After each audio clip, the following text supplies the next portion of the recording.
कहानी शुरू होती है दिल्ली यूनिवर्सिटी के एक पुराने हॉस्टल से जो रहस्यों और कहानियों से भरा हुआ है। दिल्ली यूनिवर्सिटी के नॉर्थ कैंपस में एक हॉस्टल है। 1950 के दशक में बना हुआ ऊंची दीवारों वाला, भारी लकड़ी के दरवाजों और लोहे की खिड़कियों वाला। उस हॉस्टल में एक कमरा था, रूम नंबर 13। अब बंद पड़ा है। उस पर एक मोटा ताला लटका है।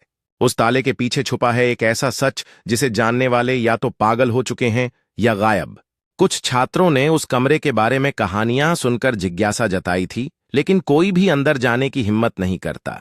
हालांकि एक रात एक साहसी छात्र ने तय किया कि वह उस रहस्यमय कमरे की सच्चाई का सामना करेगा।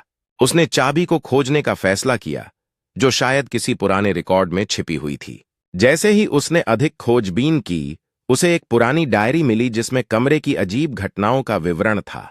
डायरी में लिखा था कि कोई छात्र जो रूम नंबर 13 में रहता था, एक रात रहस्यमय तरीके से गायब हो गया था। इस खोज ने उसे और भी गहराई तक जाने के लिए प्रेरित किया, क्योंकि वह उस छात्र का रहस्य सुलझाना चाहता था। नैना नाम की एक होशियार छात्रा को हॉस्टल का रूम 13 अलॉट हुआ। शुरू में सब ठीक था, लेकिन कुछ दिनों बाद उसके व्यवहार में अजीब बदलाव आने लगे। वह अकेले में बात करती थी, नींद में चलती थी और कई बार दीवारों को घूरते हुए मुस्कुराती थी। रूम से अक्सर रात 3 बजे अजीब आवाजें आती थीं, जैसे कोई रो रहा हो या हंस रहा हो। हॉस्टल की लड़कियों ने वार्डन से शिकायत की, लेकिन सबने कहा, इतनी बड़ी यूनिवर्सिटी में अफवाहें फैलाना बंद करो। लेकिन एक रात नैना के कमरे से अचानक एक चीत्कार सुनाई दी। जब वे कमरे में पहुंची तो देखा कि नैना बेताबी से फर्श पर बैठी थी। उसकी आंखों में एक अजीब सी चमक थी, जैसे वह किसी और ही दुनिया में खोई हुई थी। मुझे यहां से बाहर जाने दो, उसने चिल्लाते हुए कहा। लड़कियां उसे समझाने की कोशिश करने लगीं कि यह सिर्फ एक बुरा सपना है, लेकिन नैना का व्यवहार और भी अजीब होता गया, जैसे उसकी आवाज में कोई और ही बोल रहा हो। एक पल में नैना ने अचानक एक भयानक हंसी में बदल गई। लड़कियां अब समझ गईं कि यह केवल तनाव या चिंता का मामला नहीं था, कुछ और ही। रात 3 बजे हॉस्टल में एक चीख गूंजी जिसने सभी को चौंका दिया। रिया, जो नैना की दोस्त थी, उस रात पानी लेने उठी थी। तभी उसे नैना के कमरे से कुछ गिरने की आवाज आई। वो दौड़ती हुई पहुंची। कमरा अंदर से बंद था। अंदर से आ रही थी जोर जोर की हंसी और किसी अजीब भाषा में बड़बड़ाहट। जब दरवाजा तोड़ा गया, नैना की लाश पंखे से लटकी मिली, लेकिन उसके चेहरे पर मुस्कान थी और दीवार पर लाल रंग से लिखा था, मैं अब अकेली नहीं हूं। हॉस्टल प्रशासन ने कमरा सील कर दिया।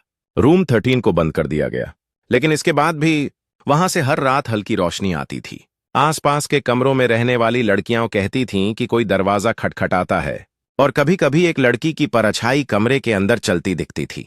उसकी कहानी अब हॉस्टल के हर कोने में गूंज रही थी, एक चेतावनी बनकर। हर कोई नैना की आत्मा की शांति के लिए प्रार्थना करने लगा। लेकिन कोई नहीं जानता था कि नैना की कहानी यहां समाप्त नहीं हुई थी।